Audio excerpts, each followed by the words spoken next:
this scene. This is a scene from the semi-final football match of the 1956 Melbourne Olympics. India played Yugoslavia to finish 4th, the best ever performance of India at the Olympics in football to date.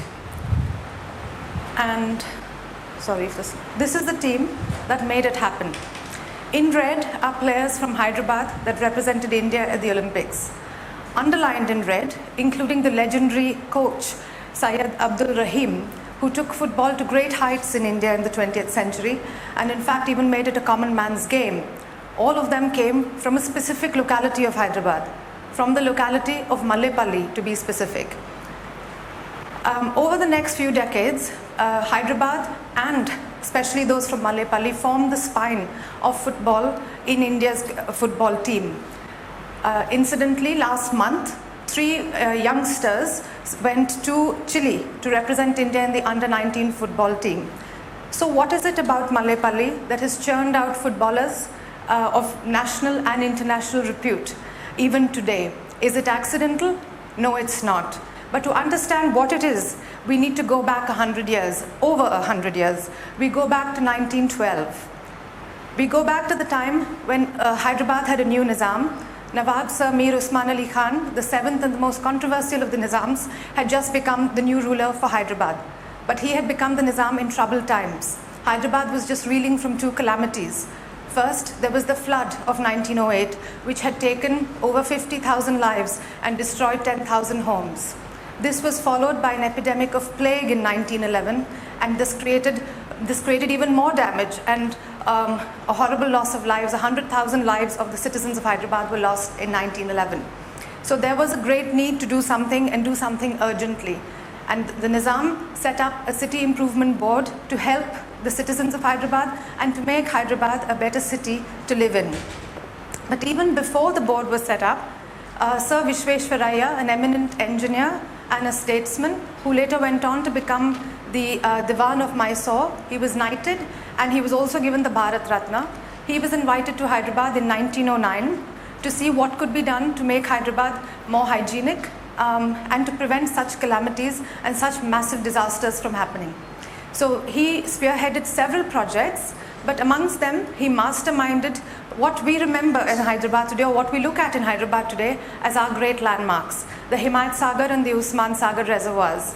He created these to constructed them upstream from the river to prevent floods, but also to assist in irrigation to a scale that was never seen in the state before.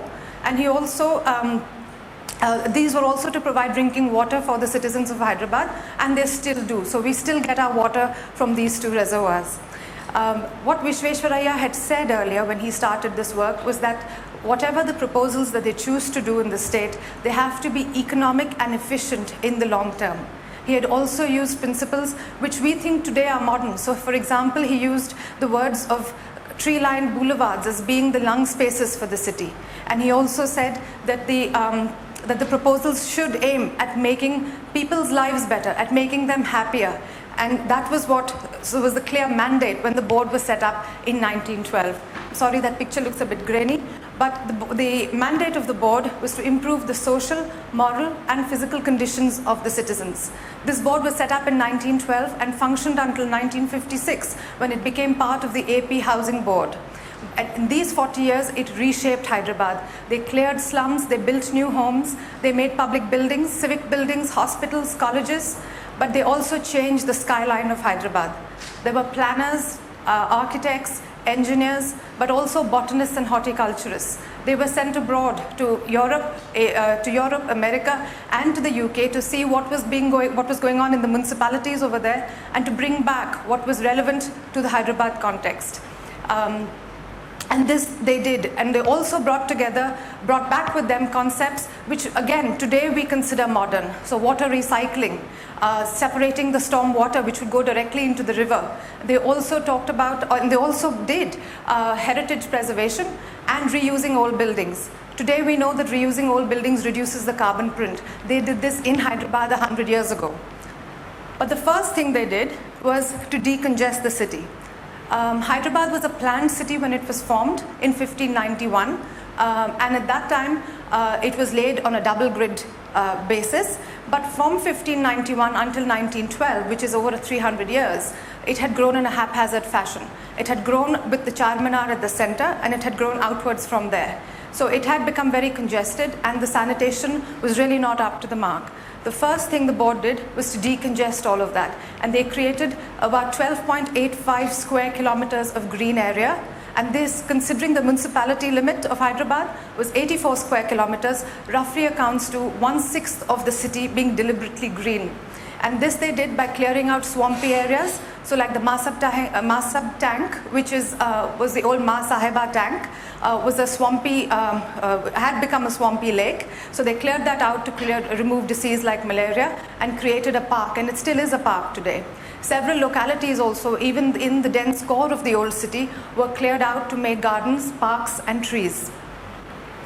Part of the decongestion was also to create two concentric roads, the inner and the outer ring road, and these were designed to take traffic away from the core of the old city and only bring traffic into the city where required.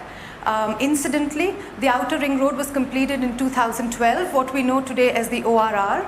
That was designed on the basis of the design given by the CIB. Of course, the original ORR covered an area of 50 kilometers, and today's ORR covers an area of 150 kilometers.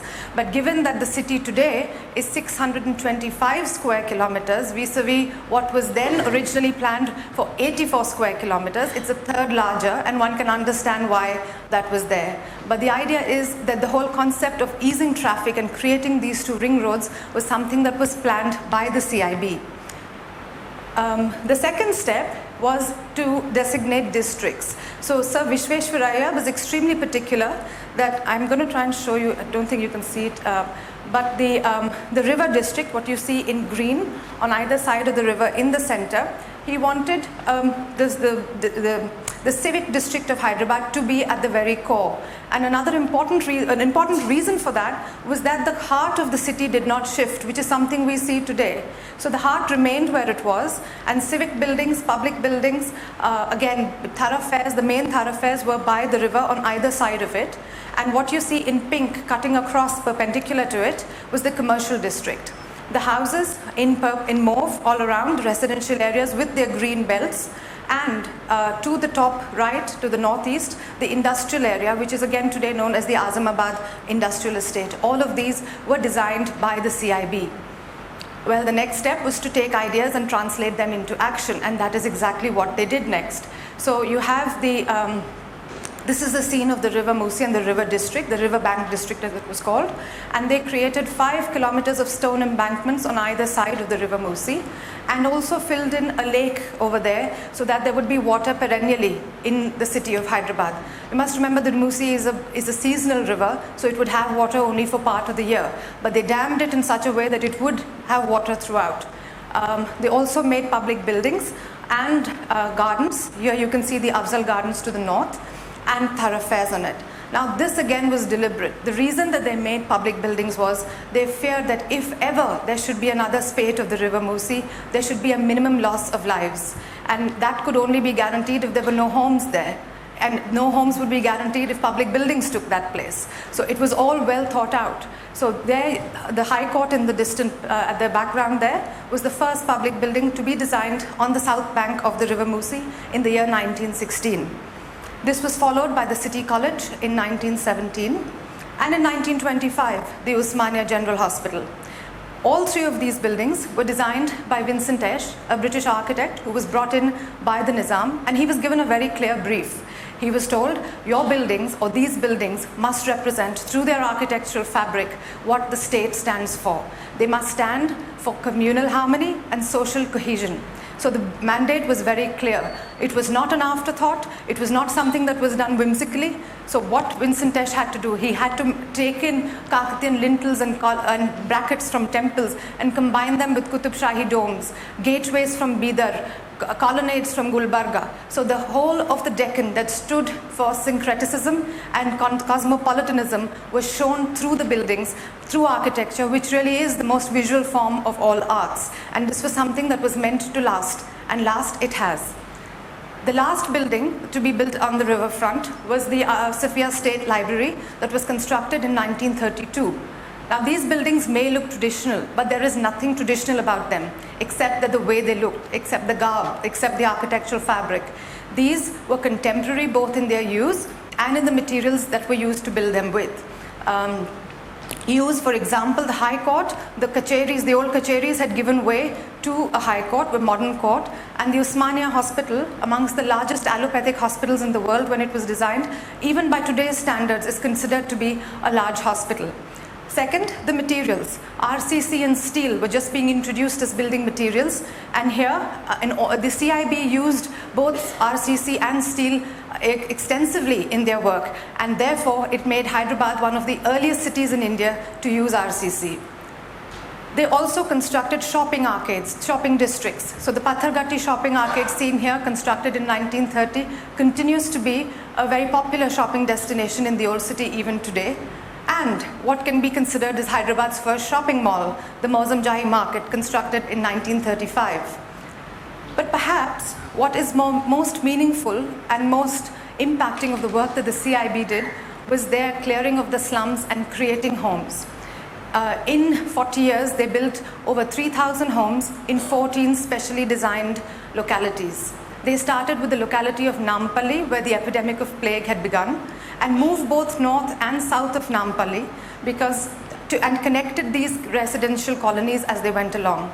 Each of these localities was self-contained, so they had a school, they had a clinic or a hospital, they had playgrounds, maidans, courtyards, and this is where we come back to where we started. We come back to Mallepalli.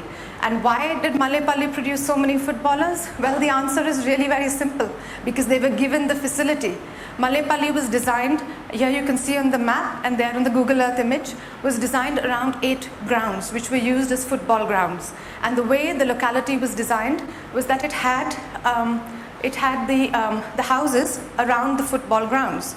The idea was that the mothers could watch their children play in the evenings. The children went out and played safely right in front of their homes. They practiced and they excelled at what they did. And they turned out to be great footballers. So it was just because the facility was provided in such a natural way to them. Now the houses themselves, they were designed not in the alien BHK format that we have today, but in the traditional Hyderabadi way. So you had a courtyard in every house, you had a separate Zanana entrance, and you had a separate Mardana entrance for the men. There were also chabutaras outside, platforms where people could sit. And again, all the localities that were designed in such a way that there was 60% of the locality was built upon and 40% was left open as courtyards and playgrounds. So this whole concept of leaving things open to give place to breathe went trickled down all the way through. Now, Mallepalli didn't just produce footballers, it also produced playwrights, poets, theatre personalities, and painters. So Shabana Azmi's mother comes from Mallepalli, so does Jilani Banu, who is a great Urdu poet, and Fawad Tamakant, who is amongst Hyderabad's most well-known painters. So they all came here, and they attribute the atmosphere of Mallepalli greatly to what their successes have been, because they say the atmosphere was conducive to dialogue, to talk, to interact with community, and this is something which we seem to have forgotten in our designs today. It has been possible to study Mallepalli simply because it is one of the very few localities that was designed by the CIB that was not destroyed. Some localities that were designed by them, like Hyderabad, have been destroyed beyond recognition today, so it's not possible really to study them and see what really the impact has been. But the CIB left a very good record of what they did. They published very meticulous reports every year which outlined their work, how they, what they did, how they did it. And so it's possible to look at these and study and understand what their intentions were. Their work was the Town Improvement Trust in Secunderabad, which was then under the British, chose to follow the Hyderabad model for the CIB and not look at British presidencies like Madras and Calcutta to see what they could take from there. Further afield, in Britain, that itself was undergoing massive rebuilding between the two wars, between World War I and World War II, planners from Britain came to Hyderabad to see what they could learn from Hyderabad and take back. In fact, Mr. Townrow, a planner from the RIBA, wrote that the British planners should come and learn from the Hyderabad model because they did not build castles in the clouds, but have the means and the will to translate their ideas into action. Now, people make places and places make people. Apart from the technical and the scientific work that the CIB did, what was at the very core of their work was the general well-being, the happiness, and the holistic growth of the citizens of Hyderabad. And Mallepalli is witness to that. It shows us that 70 years or 80 years on from when it was constructed, it still holds relevance even today, and it is successful as a locality because it is being used to the maximum potential for which it was designed. So we can really look back into the past and see what to take from there so that we can learn. But we have to do this fast, and we have to save what is left, because what the CIB had done in those 40 years is fast vanishing. But we need to look back and learn, and we need to learn so that we can take Hyderabad safely into the future. Thank you.